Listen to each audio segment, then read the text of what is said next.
स्वागत है आपका हमारे चैनल पर। मैं हूं आपके साथ शिप्रा सैनी। बॉलीवुड एक्ट्रेस कंगना रनौत उद्धव सरकार पर तंज कसने का कोई मौका नहीं गंवाती है और अब एक बार फिर से कंगना रनौत ने उद्धव ठाकरे सरकार को कटघरे में आकर खड़ा कर दिया है। दरअसल जिस तरह से महाराष्ट्र में कोरोना संक्रमण का खतरा लगातार बढ़ रहा है और उद्धव ठाकरे सरकार ने वहां मिनी लॉकडाउन का ऐलान किया है, उसके बाद अब उद्धव सरकार एक बार फिर से कंगना रनौत के निशाने पर आ गई है। दरअसल महाराष्ट्र में जिस तरीके से संक्रमण का खतरा लगातार बढ़ रहा है, वहां महाराष्ट्र के मुख्यमंत्री उद्धव ठाकरे ने बड़ा फैसला लेते हुए मिनी लॉकडाउन का ऐलान किया है। 15 दिनों के लिए ये कुछ पाबंदियां हैं जो महाराष्ट्र में लगाई गई हैं, लेकिन इस पाबंदी का कहीं ना कहीं मिला जुला असर ही महाराष्ट्र में देखने को मिल रहा है। सड़कों पर लोग भी उसी संख्या में नजर आ रहे हैं। लगातार बसें और टैक्सी तमाम चीजें वहां चल रही हैं, तो लोगों के चेहरों पर मास्क भी नजर नहीं आ रहा है और यही वजह है कि अब कंगना रनौत ने इस लॉकडाउन पर ही सवाल उठा दिए हैं। क्योंकि मंडियों में वही भीड़ नजर आ रही है, इसके अलावा सड़कों पर अगर नजरें दौड़ाई जाए तो लगातार गाड़ियों की भरमार है, लोगों की भरमार लगातार नजर आ रही है। अब आपको बता दें, कंगना रनौत ने जो ट्वीट किया है उसमें उन्होंने एक तस्वीर ट्विटर पर पोस्ट की है और उसके साथ उन्होंने लिखा है कि लॉकडाउन, ये महाराष्ट्र में लॉकडाउन जैसा लग रहा है। बॉलीवुड एक्ट्रेस कंगना रनौत ने जो तस्वीर शेयर की है उसमें एक टूटा हुआ शेड नजर आ रहा है।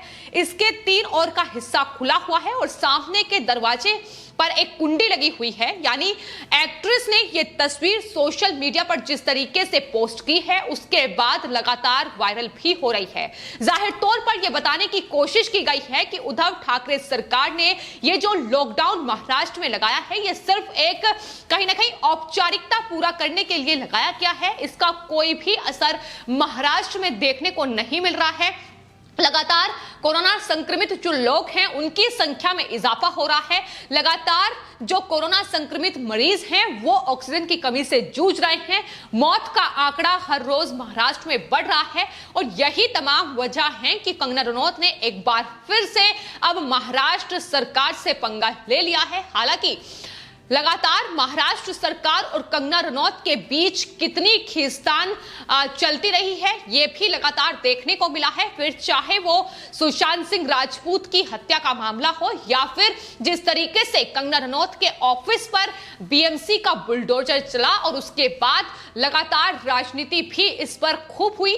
कंगना रनौत और संजय राउत के बीच लगातार जो बयानबाजी थी वो भी चरम सीमा पर पहुंची और अब एक बार फिर से महाराष्ट्र सरकार का कोई भी मुद्दा हो, कंगना रनौत उन्हें घेरने से बाज नहीं आती है। और जिस तरीके से महाराष्ट्र में फिलहाल कोरोना संक्रमण को लेकर स्थिति बन रही है, लगातार महाराष्ट्र सरकार कंगना रनौत के निशाने पर है। इससे पहले भी कंगना रनौत ने एक ट्वीट करते हुए महाराष्ट्र सरकार की लापरवाही की तुलना चुंगू मुंगू गैंग से कर डाली थी। उनके इस ट्वीट से यह साफ तौर पर देखा जा सकता है कि कोरोना को लेकर चल रही महाराष्ट्र सरकार की लापरवाही को लेकर ही कंगना रनौत ने अपने इस ट्वीट में नाराजगी कहीं ना कहीं बयां की थी।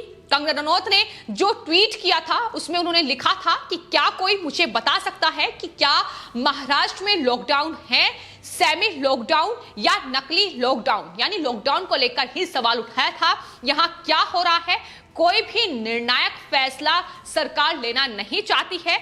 चुंगू मुंगू गिरोह अस्तित्व के संकट से लड़ रहा है या नहीं, जबकि हर पर तलवार की तरह लटक रहा है। यानी एंजीलिया केस और तमाम चीजें जो फिलहाल महाराष्ट्र सरकार के अंदर चल रही है उसको लेकर भी कंगना रनौत उद्धव ठाकरे सरकार को घेर चुकी है। तो एक बार फिर इस महाराष्ट्र में कोरोना संक्रमण के खतरे को लेकर और जाहिर तौर पर जो पाबंदियां 15 दिन के लिए महाराष्ट्र में लगाई गई हैं उसको लेकर कंगना रनौत अब महाराष्ट्र सरकार से पंगा ले चुकी है। आखिर ये पंगा कहां तक बढ़ेगा ये देखना होगा, क्योंकि ऐसा नहीं हो सकता है कि कंगना रनौत के इस ट्वीट पर शिवसेना की ओर से कोई जवाब ना आए। लगातार कंगना रनौत के ट्वीट पर शिवसेना प्रवक्ता संजय राउत का जवाब आना लाजमी है और देखना होगा कि आखिर संजय राउत क्या कुछ कहते हैं। लेकिन फिलहाल अगर बात संजय राउत की जाए तो संजय राउत ही लगातार महाराष्ट्र में कोविड को लेकर राजनीति ही करते नजर आ रहे हैं।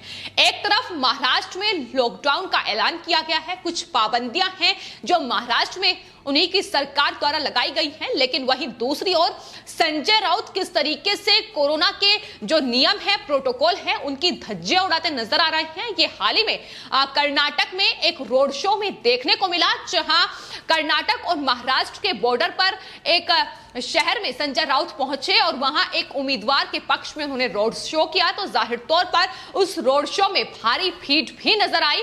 तो एक तरफ वो रैलियों और कुंभ मेले के आयोजन पर सवाल उठाते हैं, लेकिन वहीं दूसरी ओर आखिर वो जनता को क्या संदेश दे रहे हैं, सवाल ये भी उठता है। तो फिलहाल महाराष्ट्र सरकार के हर एक फैसले, हर एक गतिविधि पर कंगना रनौत की नजर है, चूंकि उनका ट्विटर अकाउंट यही बयां करता है कि महाराष्ट्र सरकार का कोई भी फैसला या महाराष्ट्र सरकार के अंदर चल रहा कोई भी मामला कंगना रनौत की नजरों से बचता नजर नहीं आता है। कंगना रनौत हर एक मुद्दे को लेकर महाराष्ट्र में टिप्पणी करती है। ना सिर्फ महाराष्ट्र की अगर बात की जाए, पूरे देश में भी अगर कोई मुद्दा चल रहा है तो उस पर अपनी राय बेबाकी से रखती नजर आ रही है। लेकिन पिछले दिनों जिस तरीके से गतिरोध कंगना रनौत और महाराष्ट्र सरकार के बीच बढ़ा है, वो भी लगातार कहीं ना कहीं सोशल मीडिया पर सुर्खियां बटोरता नजर ही आया है।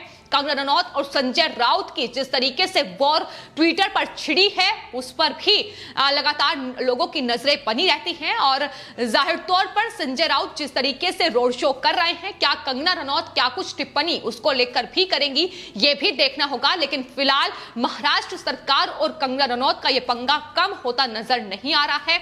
पिछले दिनों सुशांत सिंह राजपूत की हत्या को लेकर जमकर कंगना रनौत ने महाराष्ट्र सरकार पर कटाक्ष किया था, उन पर सवाल उठाए थे कि दरअसल दोषियों को बचाने की कोशिश महाराष्ट्र सरकार की ओर से की गई है और महाराष्ट्र सरकार ने भी कंगना रनौत पर बदले की भावना से कई कार्रवाई की, उन पर कई एफआईआर दर्ज कराई गई। इसके अलावा बीएमसी ने उनके ऑफिस पर भी बुलडोजर चला दिया। अवैध निर्माण की बात कहकर बीएमसी का यह बुलडोजर कंगना रनौत के ऑफिस पर चलाया गया था, लेकिन इसको लेकर भी कंगना रनौत ने उद्धव ठाकरे सरकार पर कई सवाल उठाए थे। वही पुलिसकर्मी जिन्हें मोहरा बनाकर फिलहाल महाराष्ट्र में वसूली और तमाम चीजें चल रही हैं, उन्हीं पुलिसकर्मियों को मोहरा बनाकर कंगना रनौत के खिलाफ भी ये कार्रवाई कहीं ना कहीं महाराष्ट्र सरकार की ओर से की गई है। और शायद यही नाराजगी है कंगना रनौत की जो लगातार उनके ट्वीट्स में निकलकर साफ तौर पर सामने आती है। लेकिन फिलहाल कोरोना संक्रमण के इस खतरे को रोकने में पूरी तरीके से महाराष्ट्र सरकार असफल होती ही नजर आ रही है। जिस तरीके से ऑक्सीजन की भारी कमी अब महाराष्ट्र में देखने को मिल रही है, लोगों का यह साफ तौर पर कहना है कि महाराष्ट्र में सरकार इस संक्रमण को रोकने में बिल्कुल नाकामयाब साबित हो रही है और इसको लेकर कोई भी कोविड मैनेजमेंट सरकार की तरफ से नहीं किया गया है। अस्पताल में बेड से लेकर जिस तरीके से मरीज बेहाल नजर आ रहे हैं, उसको लेकर लगातार अब महाराष्ट्र की जनता उद्धव ठाकरे सरकार को घेरती नजर आ रही है। जिस तरीके से वो इस तमाम लापरवाही का ठीकरा अब केंद्र सरकार पर फोड़ रहे हैं। लेकिन आपको बता दें, केंद्र सरकार लगातार हर एक राज्य, चाहे फिर वो महाराष्ट्र हो या फिर राजधानी दिल्ली हो, किस तरीके से राज्य सरकारों को सहयोग कर रही है, ये लगातार उनके ही बयानों में झलक रहा है। हाल ही में दिल्ली के मुख्यमंत्री अरविंद केजरीवाल की तरफ से जो भी दरख्वास्त केंद्र सरकार से की गई, कहीं ना कहीं उनकी बात मानी भी गई है। इसके अलावा उद्धव ठाकरे सरकार ने ये मांग की थी कि दरअसल कोवैक्सीन जो है वो महाराष्ट्र में उसका निर्माण हो, उसको भी मंजूरी मिल गई है। इसके अलावा देश के उद्योगपतियों को निशाना बनाने वाली उद्धव सरकार को अब वही रिलायंस ग्रुप ऑक्सीजन की सप्लाई कर रहा है और वो भी फ्री में।